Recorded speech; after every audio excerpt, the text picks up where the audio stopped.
Hari ini kita tidak akan membahas analisis preview secara spesifik, karena hal itu akan kita bahas di lain video.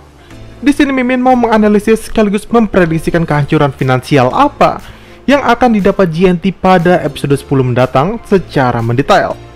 Yang menurut Mimin, kehancuran ini hampir membuatnya benar-benar jatuh tak berdaya alias bangkrut.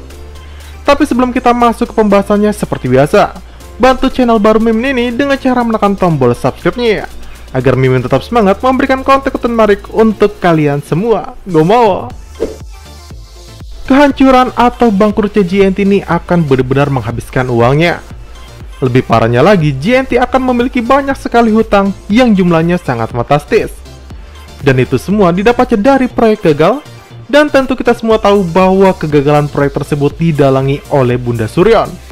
Dan hal ini dilakukan Suryon berkat dua orang yang berjasa untuknya, yakni pimpinan Hisu alias bos trimasketirnya Mama Jenny, dan juga nenek Emma keluarga Logan yang mengadakan kesepakatan dengan JNT pada episode 9 kemarin. Nah, buat yang mungkin masih bingung, biar Mimin uraikan secara mendetail dari awal. Dahulu, pemerintah akan melakukan pembangunan di distrik Opyeong, tapi JNT yang punya banyak aset di distrik Cheonsu berusaha untuk membuat harga asetnya melambung naik.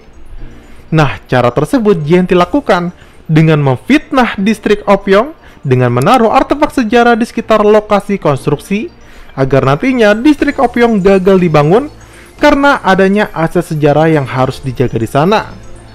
Dan benar saja, distrik Opyeong pun gagal dibangun dan pembangunan dialihkan ke distrik Cheonsu berkat lobby-lobby uang dari JNT and the gang.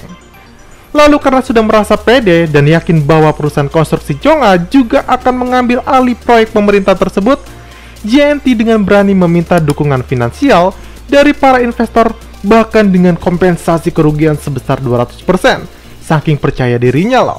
Dan seakan tidak puas dengan pencapaiannya saat itu, untuk mendulang keuntungan yang lebih banyak, JNT juga memanipulasi sektor pendidikan dengan memindahkan sekolah bergengsi di Gangnam ke Cheonsu, yang nantinya akan membuat harga properti juga naik di Cheonsu.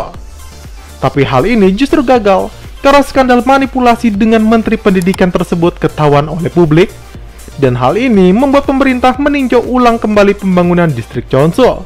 Dan karena skandal itu pula, tender kontraktor yang mungkin harusnya jatuh ke tangan JNT malah jatuh ke konstruksi Dohe yang diam-diam adalah milik Bunda Suryon.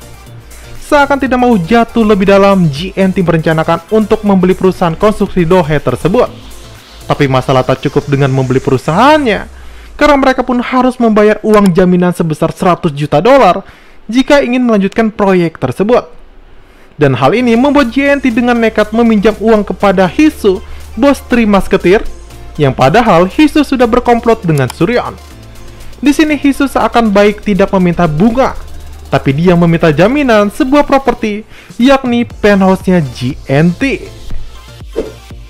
Selain Hisu, si bos trimasketir, pada episode 9 kemarin pun nenek Emma ikut membantu Bunda Suryon. Dia yang tahu JNT meminjam uang 100 juta dolar untuk proyek tersebut, malah dengan sengaja mengalihkan tender perusahaan Dohe agar diambil konstruksi Chong'a. Kenapa Emma ini sedemikian baik ya? Sebenarnya apa sih rencananya? Dan menurut prediksi Mimin, pemberian tender tersebut dimaksudkan agar JNT membayar uang jaminan 100 juta dolar sebagai tanda jadi kontrak pembangunan kepada pemerintah. Nah, di saat JNT sudah keluar uang inilah, Bunda Suryon beraksi dengan menjatuhkan JNT menggunakan skandal pembunuhannya kepada Logan. Ini dilakukan agar nantinya pembangunan distrik Cheonsu dibatalkan oleh pemerintah. Dan jika hal itu masih kurang untuk membatalkan proyek di distrik Cheonsu, menurut Mimin nantinya akan dibongkar juga kalau artefak sejarah di distrik Opyeong adalah artefak palsu. Yang nantinya proyek akan kembali ke awal di mana Opyeong lah distrik terpilih yang akan dibangun. Lantas, apa dampak kerugiannya untuk JNT?